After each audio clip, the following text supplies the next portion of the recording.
Shalom Bapak Ibu Saudara terkasih, salam sehat, salam sejahtera bagi Bapak Ibu dimanapun berada. Bertemu lagi dalam ayat renungan firman Tuhan. Kita terlebih dahulu satukan hati kita berdoa.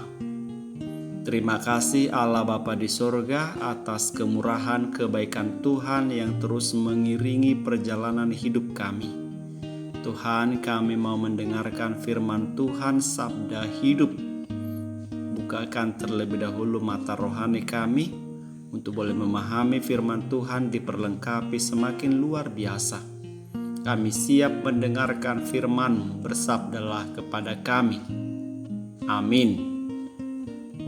Bapak Ibu Saudara terkasih, ayat firman Tuhan bagi kita hari ini, hari Jumat tanggal 9 Juli 2021, tertulis dalam 2 Samuel pasal 10 ayat 12. Kuatkanlah hatimu dan marilah kita menguatkan hati untuk bangsa kita dan untuk kota-kota Allah kita. Tuhan kiranya melakukan yang baik di matanya. Shalom. Bapak Ibu Saudaraku, seringkali kita melakukan yang baik menurut pandangan kita, sementara yang enak menurut pandangan kita itu belum tentu baik karena bisa mendatangkan jebakan-jebakan dan kehancuran.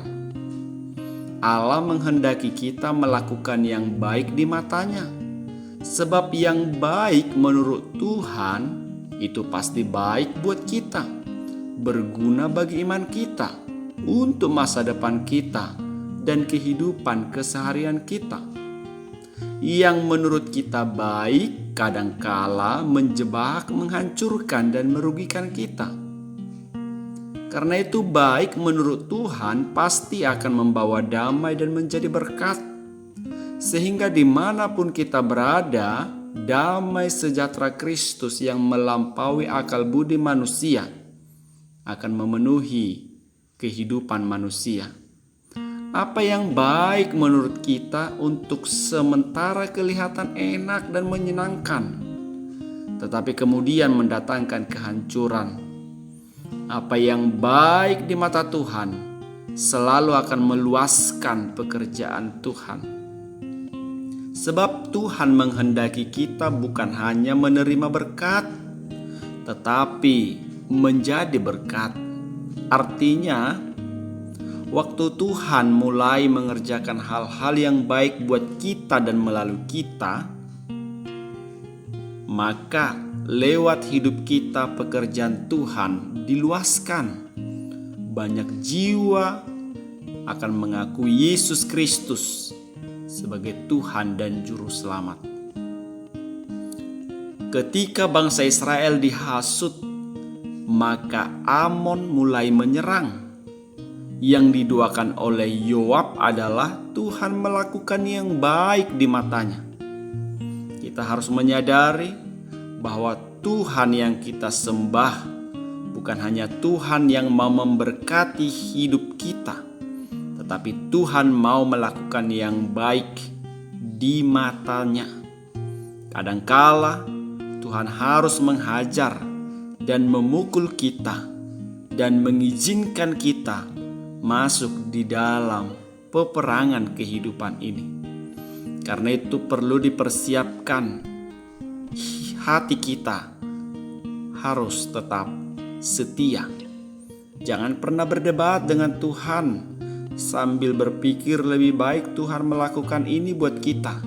Sebab apa yang baik menurut pandangan kita menghancurkan, tetapi yang baik menurut Tuhan pasti membawa kemenangan, perubahan dan kedewasaan. Yang kedua, kita harus taat.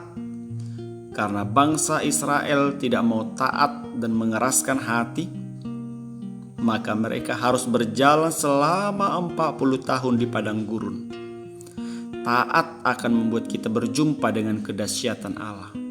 Yang ketiga, kita harus beriman. Penting sekali untuk menghadapi segala sesuatu dengan iman. Apa artinya iman? Amin. Apa artinya amin? Iman. Kita belum melihat, tetapi kita percaya. Keempat, kita harus kuat dan mengandalkan Tuhan. Ketika Tuhan mengizinkan kita masuk dalam masa-masa sulit, sepertinya itu tidak baik menurut kita. Tetapi masa-masa sulit itu justru Tuhan mau pakai untuk menyatakan kemuliaannya. Diberkatilah Bapak Ibu, diberkati firman Tuhan. Amin. Terima kasih Tuhan atas sapaan sabda firman Tuhan. Biarlah firman-Mu yang kami dengarkan, Tuhan mau melakukan karya yang terbaik bagi Tuhan dalam hidup kami. Pakai kami Tuhan lebih luar biasa lagi. Ketika Tuhan memberkati, kami pun mau memberkati. Terima kasih. Sepanjang hari ini Tuhan yang menyertai kami. Ampuni dosa kami Bapa. Dalam Yesus Kristus kami berdoa. Amin. Selamat pagi Bapak Ibu Saudaraku. Selamat beraktivitas. Tuhan Yesus memberkati.